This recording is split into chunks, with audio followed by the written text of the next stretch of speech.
What's going on? It's Ash here coming at you today in Clash Royale. Today I have one of my OG and favorite guests back on the channel. It's none other than Surgical Goblin. Surge, what's up, man? How you doing?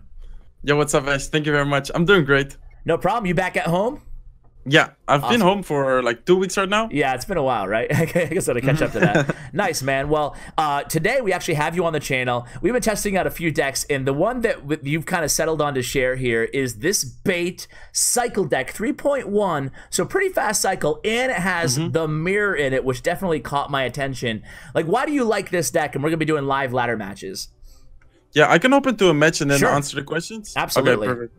Yeah, I'm searching right now. All right, sounds good. Yeah, so the mirror in this deck is actually really interesting. It offers, for example, mirroring your Goblin Barrel, which is of course kind of like the main win condition, like the damage dealer, but also to finish off a game, like you can mirror your rocket. It of course depends on the situation. Like sometimes mirror rocket might be a bit too risky, but like if you manage to pull off a mirror rocket, that's insane amount of damage. Yeah, it can be the most annoying play in the game, I feel like, a mirror rocket to end off a battle, right? I don't even know how much a mirrored rocket does damage-wise. Do you have any concept of that? Because it's one level higher, and I don't know. A lot. Let's just say a lot of damage. Yeah, probably like 1,300 damage, something like this. I'm not sure. That's crazy. Well, maybe we can pull one of those off live. Serge, I have a million questions for you in general, but let me just start with, like, what did you think of CRL season now that it's over? Obviously, probably a disappointment that you guys didn't end up getting to the playoffs, but like, when all said and done, were you happy with the season? Like, what was your experience like in CRL? Yeah, so of course, like performance-wise, like the results, like we didn't make playoffs. That was really, disappointing, of course. Like I think everyone before CRL started, including ourselves, like expected us to do really well. I think we were maybe even like the favorites coming into it. So of course it was unfortunate, but I think in general, like an amazing like season still. Like personally, I learned a lot, not only like gameplay-wise, but also like team-wise, like chemistry, getting along with each other like really well. And then also like adapting, like it was kind of strange, like the 2v2 in the beginning, like we weren't really sure what was like our best duo, but we actually ended up noticing that Charlie and Diego were the best duo by far. Like they did amazing. I think they only dropped one set by like 30 HP or something.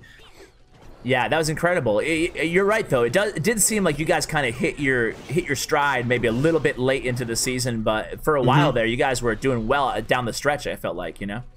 Yeah, also in the beginning, like we didn't really have an analyst yet. Like we tried to search for a good analyst like for quite a while, but didn't really seem to find someone. And then eventually we got Jack, but yeah, kind of late. He did help us a lot, like near the end, as you said, like near the end we actually started doing better. Yeah, but maybe it was a bit too late already.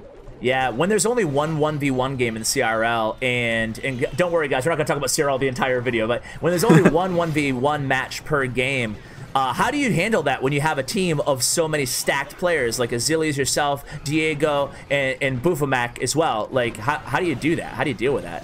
Juicy, didn't you have Juicy too? Is Juicy on your team? Yeah, Juicy as well. Yeah, it's like stacked. So, yeah, exactly. It was kind of strange, like sometimes, but mainly like we just try to rotate. Yeah. And with Juicy, like the situation, like the rules said that only one like non-European player can play. So since Diego was like the main 2v2 with Charlie, we couldn't really put Juicy in the 1v1 nor the King of the Hill. Okay, that makes sense. That makes sense. All right, well, hey, I got to ask my final question. By the way, we'll cover the deck more in detail, guys, in the next matches. But my final question about things is, like, how do you view yourself as a player right now, Serge? Like, do you think that you're still the best in the world? You're widely considered the best player in the world in GG, if not one of the best players in the world for a long time, and then this CRL obviously like a bit of a disappointment. So how do you view yourself right now? Do you think you're the best in the world still? At this moment, definitely not. Like after this season, like I had pretty rough season. I don't think I played like extremely terrible or something that I lost like completely my level. Also like did a Pro vs Pro recently and did quite well in it with sucking. That's on my channel. Yeah. By the way, guys, Surgical Goblin's channel in the show notes below, and he does like kind of a Pro vs Pro thing. He calls it Champion Face Off against Soking, and he did pretty well. No spoilers. All right. So yeah, and like in general, I think like during practice, like I still practice, of course, even though we don't like the off season right now, like we don't really have any competitions going on. I still like to do like hop onto a call with some friends, like play some friendly matches, and I still do quite well in those. So I don't think like I dropped, like I lost my entire level or something. Sure. And you're contracted through for next year for Team Liquid as well? Yeah. Okay, cool. Is the whole team going to be back together, do you know? Yeah, pretty sure, yes. Okay, cool. Well, we'll look forward to seeing you guys certainly next year. And you're going against a 3 Musketeer Battle Ram deck, or yeah, it's got to be 3 Musketeer Battle Ram Giant deck. So tell us a little bit. Let's kind of get to the actual deck here. Tell us maybe a little bit about why you like it, how you're playing it. Let's start out with, is it different than any normal bait deck, or are you playing it with the same kind of principles in mind? I think it's kind of the same. It's just sometimes a little bit different, since like you have a different option, like mirroring your Goblin Barrel, or for example mirroring, like, let's say Goblin Gang or something like this. So in that way it can be different, but I think in general it's most likely the same. Like, you're trying to bait spells, but it's maybe even easier to use, since like you have the option to mirror like the Goblin Barrel. You don't have to like really quickly outcycle them, something like this. Yeah. So yeah. No, I totally understand. Like, in a lot of ways, like, even if you use your best counter, you'll still have obviously another counter ready, because you can mirror at times. What in a deck like this, what card do you think you mirror the most often and the least often, or is it really just any card you need? It doesn't really. There's no like. I don't think there's a specific card, but I think in general the Goblin Barrel. But I guess in some situations, like maybe the Goblin Gang, maybe Princess. But as I said, like, it depends. Yeah, it also all depends. Yeah. Like, in this case, I would definitely mirror my Princess, since he just used the Musketeers. Like, it will get, quite a bit of value. And you basically just kind of gave him that left tower at this point. Okay, forget it. I stand corrected. Well, I kind of forced him to still spend Elixir on it, since I don't think he has a big spell, since he showed me the Elixir Collector.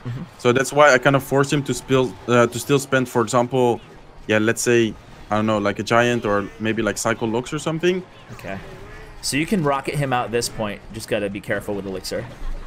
Yeah, I'll try to... Okay, so yeah, for sure, try to defend. I can take a little bit of damage on this side. He actually decides to Prediction Lock there, so I think I'll just send a barrel, and then I'll try to defend with a Goblin Gang. Ooh! And if after defending, I can just rocket his tower. Princess is still there. Man, I was a little worried for a second there, not gonna lie.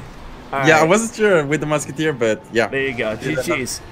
You sound like you're never really worried. I was like, I mean, you're not gonna rock it to be safe. All right, cool. All right, let's go into match number 3, man. Let's do a little trophy push in here. Yeah, for sure. All right, sounds good. So, what do you think of we know all the teams now who are going to be at the World Finals. Like, do you have a favorite, or do you not really care at this point? Not necessarily favorite. I think all of the teams are great. Like, obviously, otherwise they wouldn't be there. Sure. But there are definitely like some really strong teams out there. Yeah. Like, for example, Nova, I think will do amazing. Yeah, yeah. Is there one player who you absolutely hate going against? Is there one player who you're like, yeah, I don't want to face that player? If they were like, Surgical, you're next for 1 versus 1, and you're like, oh no, not that person, or is there just like a bunch of players like that? I don't think there's necessarily someone I don't want to face. I think there's rather like people I do want to face, like which would be really interesting. Like, for example, Mikan, Elsiop, I would actually love to face like players like that, just because their playstyle is different. So I think that could be really interesting. Okay, so we're going against a Golem matchup here, kind of like an interesting Golem deck, and you take a lot. You're actually going to lose your right tower here. So how do you feel about this matchup? Do you have a chance here to make a comeback, or? Yeah, definitely. I feel like in double elixir will also maybe be easier for me, because well, it kind of sounds strange, because double elixir is generally like better for beatdown. Yeah. But since I have quite a quick cycle, I'll actually be able to outcycle him and apply so much pressure, especially because of the mirror. Okay. In a matchup like this, do you think that maybe there's a spot for like Inferno Tower in this deck? Well, how do you feel about Inferno Tower bait decks? I think Inferno Tower bait decks are still quite strong, but since the E-Dragon is so strong, it's kind of annoying. Like, the Inferno Tower will get reset like quite often. So he's just opting to Fireball here. About 15 or so seconds left in regulation. You're just continuing to get princesses. Are you still a huge believer that like the name of the game for bait is just keep getting as many princesses on the arena as possible? I don't think necessarily that's like the, I don't know how to say it, like the main goal of lock bait. I think in general, like, you're just trying to apply pressure, get chip damage while like defending. Like, for example, here I will still apply pressure because like he's building his golem push, and then I will try to, for example, get a good rocket. Wow, beautiful. And he decides not to fireball that time, so you did a lot of damage, but this is going to be a real... Okay. Yeah, so pretty good rocket over there. We'll be able to take down his Mega Main Night Witch. I'll definitely take some damage. maybe even close to tower, but that's fine since I also have quite a lot of damage to his left side tower. Yep. We need to defend the archers over here. Yep, and now you have Mirror Rocket. We might see a Mirror Rocket. I think I will just try to apply pressure with the Goblin Barrel. Since he doesn't, well, at least he didn't show a lock, I believe. And he still needs to take down my tower. So here I actually opt to mirror my knight. Yeah, and then go with Dart Goblin, and then I'll go with Goblin Gang. Like, try to just keep pressure. He actually opts to Fireball. Like, he still needs to take my tower, but there's already like a Mirror Knight, Goblin Gang, Dart Goblin, and the barrels coming in. Look at all those goblins. Look at all those goblins on the King Tower. Wow, very well played, man. I was a little bit worried there, but shame on me for doubting you. All right, let's keep it going, man. Let's keep it going. Are you limited on time, or do you want to make this a nice little trophy push? Whatever you want. I mean, it's really fun to play these type of decks, so I don't mind. It's fun. It's fun watching you play. I like it. So let's, just hop in. You're in the top 10,000 now, so nice little. We'll make this a little bit of a longer video. And, for sure. Yeah, cool. Sounds good. So Princess in the back. Yeah, I think that as far as the CRL finals teams, I'm so excited. I'll be there in Japan. You won't be there, will you? No, I don't think so. I actually looked at flights, and like the tickets are quite expensive. Yeah. So yeah. But I agree with you. I think that every team really looks, every team is pretty solid. It'll be very interesting for me to see how Kingzone Dragon X performs, just because they struggled a lot of the season, and then they came on kind of towards the end. So yeah. Do you watch a lot of like different regions? I know that you mentioned earlier that you really want to go against some of those Japanese players like Mick and Booyah and stuff. Do you watch those regions? Yeah, I mean, sometimes I actually miss some of the matches, like especially the China ones, like the China ones, just because they're not anywhere. It was kind of hard to find them. Yeah. But the Asian ones, like they were actually like on a YouTube channel, like really easy to find. Like you just had to type like Clash Royale, like Asia, like the league. Yep. And then you would find them. So I watched most of the Asian ones, but the Chinese ones, as I said, like quite hard to find sometimes. Sure. So another Golem deck, unfortunately, guys. I won't edit out any matches here, guys, but it does kind of suck going against the same type of deck 2 times in a row. But that's what you get when you get live ladder. We'll see how Surge plays this one. Surge, you actually put out a really awesome video that I will recommend to my viewers. Maybe after you watch this one, you can go check out Surge's video. But all about counting elixir and keeping track of your opponent's cycle. Do you mind, like, without giving away the entire video, do you mind like sharing maybe 1 or 2 of your top tips on those things right now? And then of course I'll link the video for people. Yeah, so like while keeping track of your opponent's cycle, I think the most important part is like first knowing what you want to keep track of. Like in some matchups, it's for example like their win condition. Like for example, you want to keep a specific card in your hand, like to counter that. But in like most of the matchups, like probably also like their counters to your win condition. So that's really interesting. Like I explained like the basics of like the like how card cycling works, like that you need to drop 4 cards to have that 1 card in rotation again. And then I also actually played a live match, like trying to focus on that. So that's the best way to get better, just like simply practicing counting.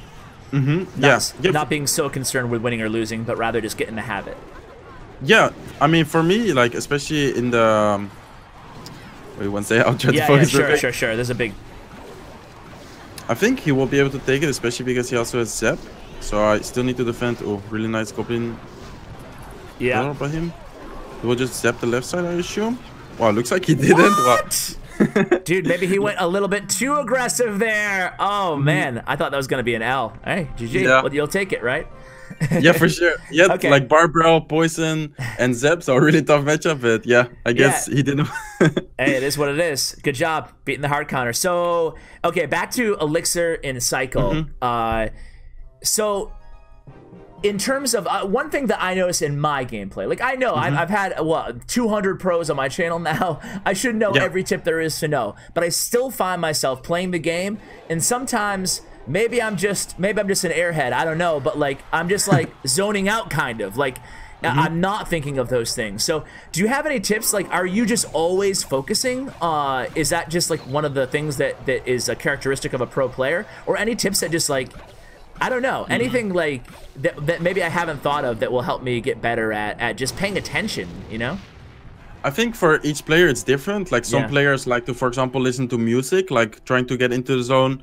Okay. Some players like to, I don't know, like just listen to the game sound. Maybe some players like to not have any sound at all. Yeah, I have no sound, by the way. I don't play with anything.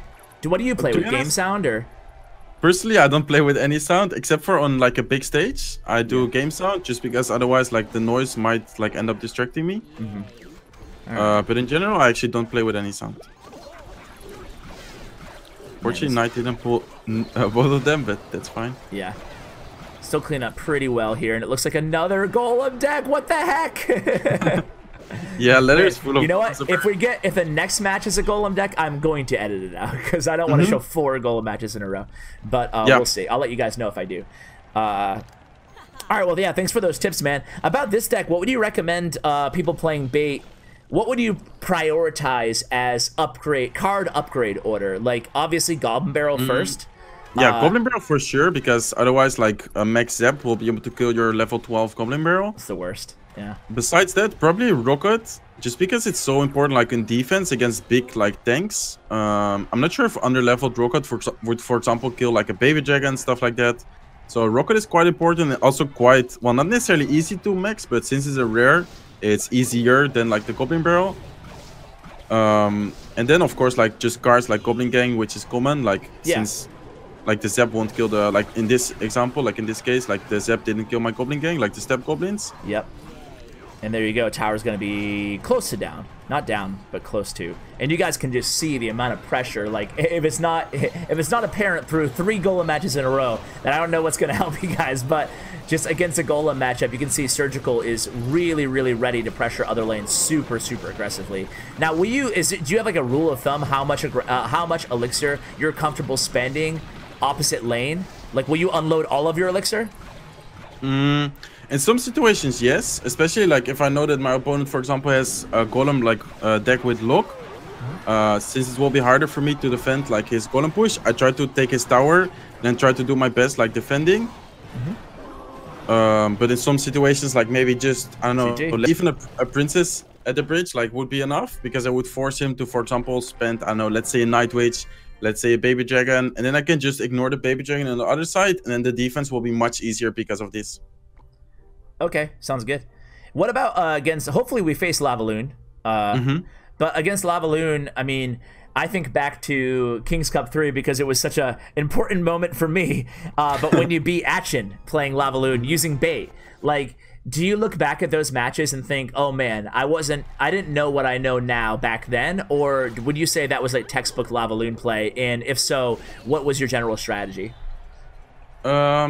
I think also like the Princess at the Bridge against Beatdown, or just in general, like Princess at the Bridge is actually so important to mess up like your cycle and for chip damage. Okay, that's a good point. But also like against like a Beatdown, like as you mentioned, like Etchin actually had arrows, so that was completely different, like the strategy. True. But in general, I think Lavaloon has just Zap. Maybe sometimes they're now actually Barbell, since Barbell is such a popular card.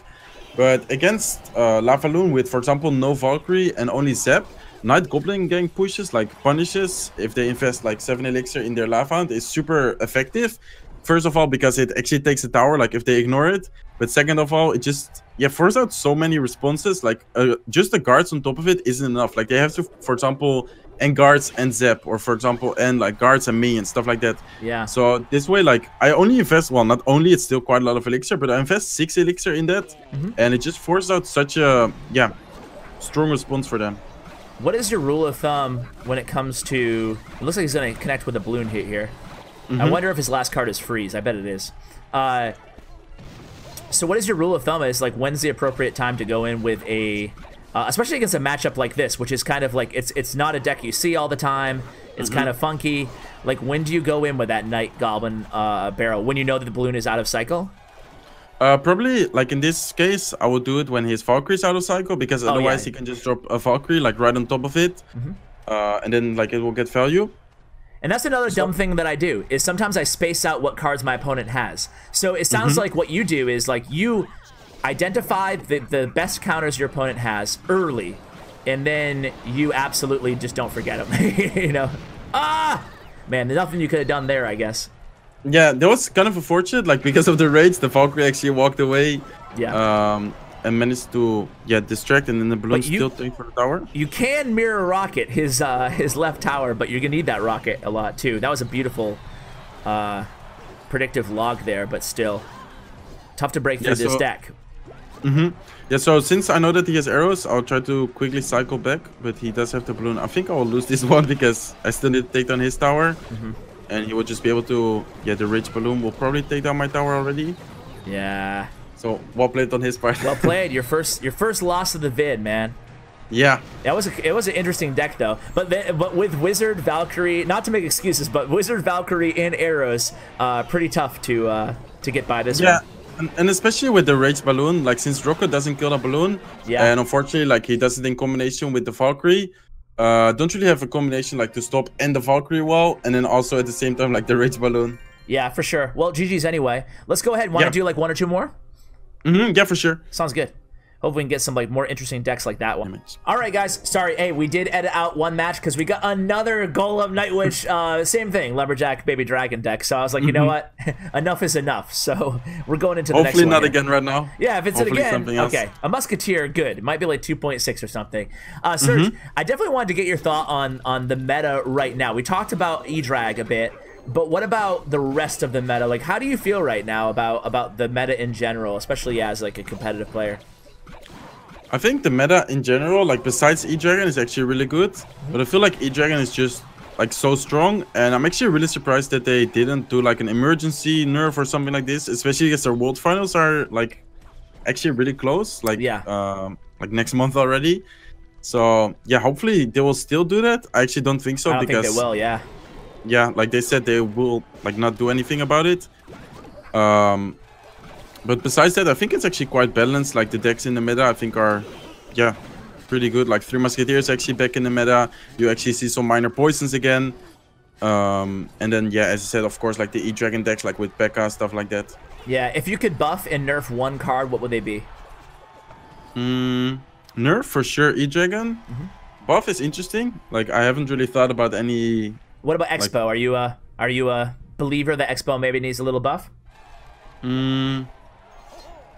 I don't know. Like it's so strange because I feel like even a buff wouldn't necessarily make it good. It depends on the buff, of course. Like what kind of buff. My idea would maybe to decrease the deploy time a bit, so that way it's a little bit more difficult for people to drop units and distract it right away. But anyway, we'll see. So this is an interesting deck, just a classic giant kind of Musketeer minor deck here. And I noticed off the bat that you've actually, sometimes when he drops the giant, you'll throw a Goblin Barrel same lane. Why is that? Is that because you just weren't happy with your cycle? You did it, I think, the two pushes ago. Yeah, so basically why I did it there was just to cycle, like to chip damage. Like I didn't really expect him to go giant like that aggressive, honestly. Okay, all right. But going into the same lane, just because I already dealt so much damage there. And then also, like, sometimes I will be able to counter push. Like, for example, right here with the Dart Golem, well, I guess he will miner it. But, like, often I would just be able to counter push. Okay. So knowing that he has Skarmy, I actually pre-lock. Looks like he doesn't drop it. But that's fine. We'll get probably tower, actually. No, almost tower. One more lock. So close, yep.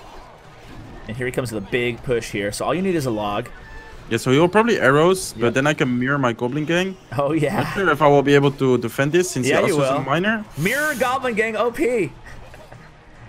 I wonder what his last card is, though. Okay, it's a rocket. Rocket. So, That's good. So you're going to log there. Yeah, I would just log away the left side. So let's see. I'm still dying to see the double rocket. So let's see if you can finish this one off in style. Style point, Serge. We'll see if you can pull it off.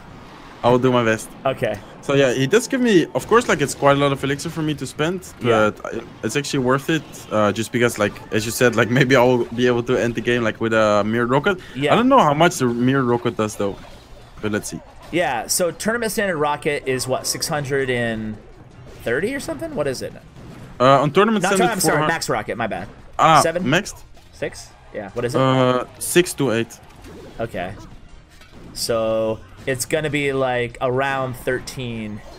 Yeah, it's just in the beginning. Yeah, something like 1300. I'm not sure, but let's see. Right now, I would just try to like continue to chip away. Yep. This could be a tough counter push, though. Yeah, I'm actually kind of forced to use my rocket here in defense. Smart rocket, because he could have like giant in the pocket there and really overwhelmed you. Plus, he has arrows back in hand. interesting combination here. We'll actually be able to get quite a lot of damage. I'm kind of forced to lock like back the Musketeer since it's locked into the tower. And I think right now just a little bit of more chip damage and I will actually be able to mirror rocket over here. Yes! But let's see. I do think that he has arrows in cycle. Yeah, there are the arrows. Don't have my Goblin Gang in cycle, so I'm forced to lock over there. But I'll actually be able to outcycle his arrows over here. Okay. And it might actually already deal a lot of damage. If not, I will definitely finish it with Mirror Rocket. Oh, yes, he's forced to miner. Definitely not what he wanted. No! No, you can't win like this. You need to Mirror Rocket. All right. Man, you make it look so easy, dude. Oh, look at this little troll. No, no. Oh, my God, dude. You're going to give me a heart attack. All right. You got it. All right. I mean, well, you told me to mirror rocket. Technically, you did end it with a mirror rocket. So, GG's, man. Well, finally. Hey, man. Thank you so much for coming back on the channel. Any maybe kind of final thoughts about the deck or substitutions or anything like that if people want to kind of play around with it? Yeah, so since it's like the mirror is epic, like if you don't have the mirror, I mean, it's actually really like a lot of fun, and I think it's actually good to play with the mirror. Yeah. But otherwise, I would just suggest, as you mentioned, like for example, Inferno Tower, maybe even a Tombstone. But I think Inferno Tower is the best option, especially for ladder. Like since you know, like we just faced 4 golems in a row. 4 golems in a row, yeah, I would say so. But you were able to handle them all, you know, pretty well. So. But hey, man, thank you so much again for coming on the channel. Always a pleasure having you on. And guys, make sure, I'm sure you already know about Surge's YouTube channel, but make sure you go ahead and follow him there, as well as on social media and stuff like that. Check out his player profile and stats, thanks to statsroyale.com in the description below. Surge, anything else, man? Any shout outs, anything like that? No, I just want to thank you. Like, I really appreciate it, and it's always a ton of fun. No problem, man. Always enjoy having you on the channel. So thanks again, man. Thank you. All right, guys, that's going to do it for today. Hope you enjoyed this video. Thank you so much for watching. And as always, take care, guys.